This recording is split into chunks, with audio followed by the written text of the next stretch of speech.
I think it's important I mention I cannot speak for any other YouTuber or entertainer other than myself.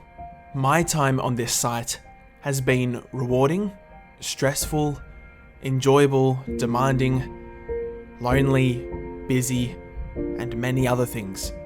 In order to explain these experiences, I'd like to go into enough detail to paint a big enough picture for you to understand.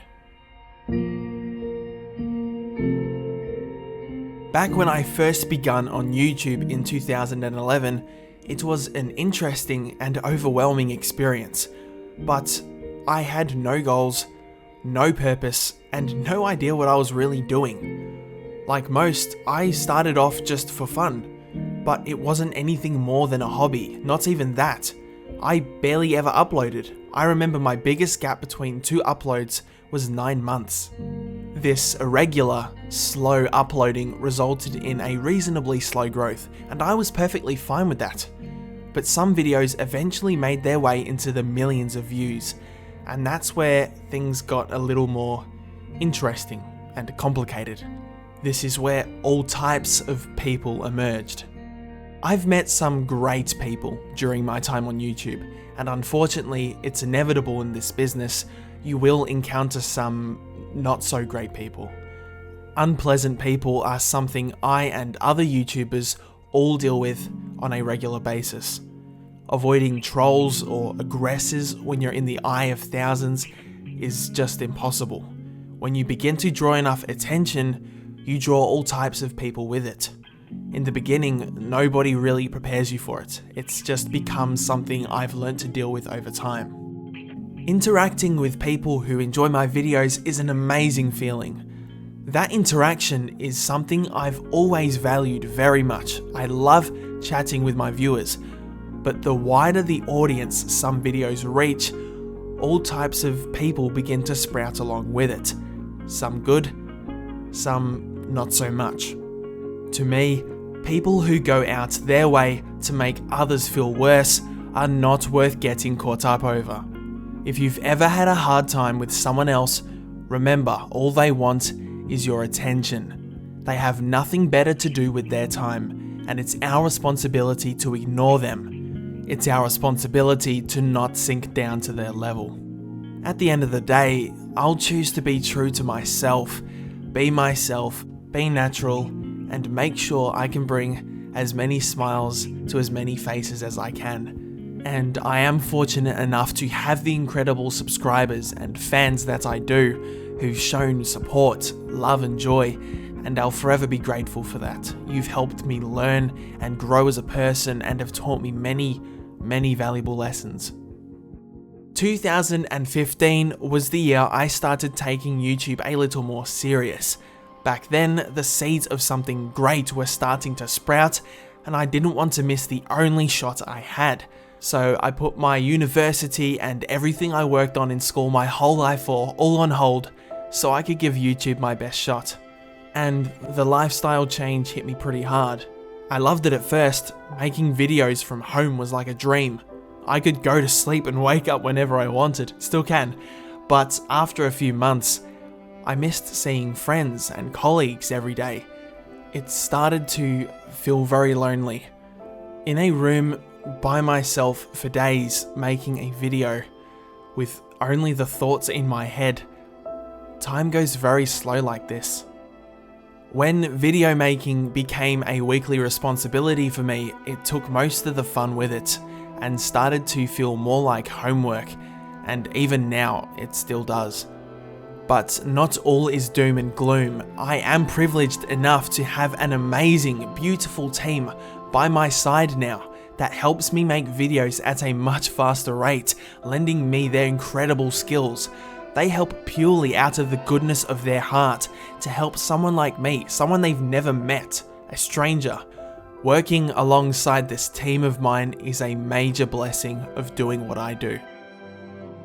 When it comes to video producing, I've always valued quality over quantity.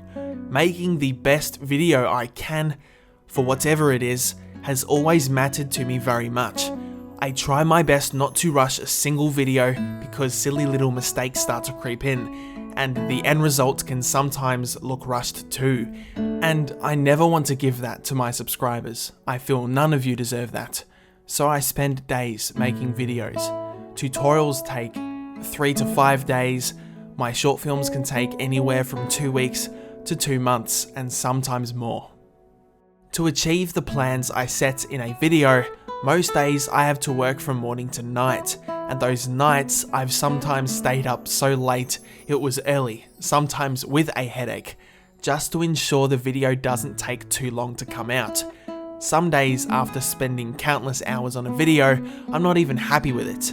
And what if you're not either? I'd feel I would have let so many down. That's the stress part. I eventually have to take breaks, clear the mind, or I end up getting ill. And yes, I have gotten sick from spending unhealthy amounts of hours at the computer a couple times now. Not just sick, but fatigued, believe it or not, physically sore, lonesome, sad, sometimes very, and I'm not ashamed to admit that at all, because I'm only human, and everything takes its toll. I can only do what I'm capable of. Choosing to spend the long hours I do on videos is a choice I have made and have made alone. I've learned quality takes time, focus, and most of all, passion. You have to care about what's being produced, and sometimes, as happy as I've been with some videos, the time spent on it ends up feeling not so rewarding. I've lost motivation plenty of times. Sometimes things have been out of my control. Like Minecraft gets an update that makes a redstone tutorial no longer fully operational, undoing a lot of time and hard work. Then the angry complaints quickly follow, saying things don't work, with all guns aimed at me. Sometimes things won't work on console or Pocket Edition.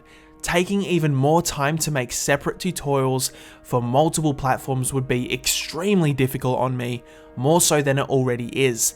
But one of the many valuable lessons making videos on YouTube has taught me, it's to not spend too long with your failures, but to wait patiently for your accomplishments. I feel many may be curious if making Minecraft videos for the past 6 years gets boring or gets repetitive. The answer? Absolutely. Realistically, I think many things would get tedious after doing it for 6 years. If I just left Minecraft behind and moved on to different things, I wouldn't blame anyone for not sticking around at all, and I'm fine with that. I completely understand. So what makes it worth it? Continuing with Minecraft? For me, the same thing it's always been. Seeing others happy. When I see people enjoying a video of mine, it's one of the most pleasing feelings. Seeing people interact with a story I've made, or following a tutorial, or laughing at my Let's Plays, to me, makes it all worth it.